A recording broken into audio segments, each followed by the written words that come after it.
మహారాష్ట్రలో బారామతి అమ్మనే వాయనే వాడు ఎవడో మహారాష్ట్రలోనంట వాని పెళ్ళమంట ఏం చేసింది వాళ్ళకి ప్రమాదకరమైన చర్య చూసి అంటే గోరి కట్టించదంట గోరి కట్టిస్తే వీడు సడన్ గా ఎందుకు ఇది కట్టిస్తున్నావు అది ఇది అని చెప్పి వాడు పట్టించుకుండంట వాడు పోయి వాళ్ళ పెళ్ళాన్ని అడిగిండో మరి కూలీలను అడిగిండో ఎందుకు అడిగిండో జస్ట్ మిస్ వాడు లేకపోతే గోరి లేసుకొని పోతుడే నిర్మాణ పనులను పూర్తి చేయడానికి వాడు అసలు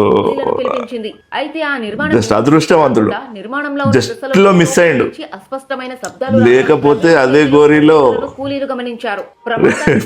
కూలీలు శివం అయితే వెళ్తాడు తేలేదు కూడా కాదు అసలు కనిపించబోతుంది అసలు మా ఆయన మిస్సింగ్ అని చెప్పేసి నువ్వు ఎక్కడ కంప్లైంట్ ఇచ్చినా కూడా వాడు ఇంట్లోనే పాత పెడితే వాడేంట దేవుళ్ళు అంటారు ప్రవీణ్ ను సురక్షితంగా బయటకు తీసి ప్రాణాలు రక్షించారు ఆసుపత్రిలో జస్ట్ మిస్ చికిత్స పొందుతున్నాడు పోలీసులు నిందితురాలైన ఈ గోరి ఎందుకు కట్టిస్తున్నావు అని కనుక్కుండంట గోరి కట్టిస్తుంటే ఇది కరెక్ట్ గా వాని కొలతలే ఉన్నాయంట గోరి ఇలాంటి ఇట్లా కాపురా చేయాలంటే ఉత్సవడిపోతుంది జనాలకి గాడు గీడని మాట్లాడి చెప్పుకోలేము ఆ బాధ ఎట్లాంటిది బాధ అంటే అనుమానం బాధ అది నా గురించేనా లేకపోతే ఎవడికి అసలు అవతల ఇంట్లో దొంగని ఈశ్వరుడుగా పట్టలేడు కష్టం నువ్వు అసలు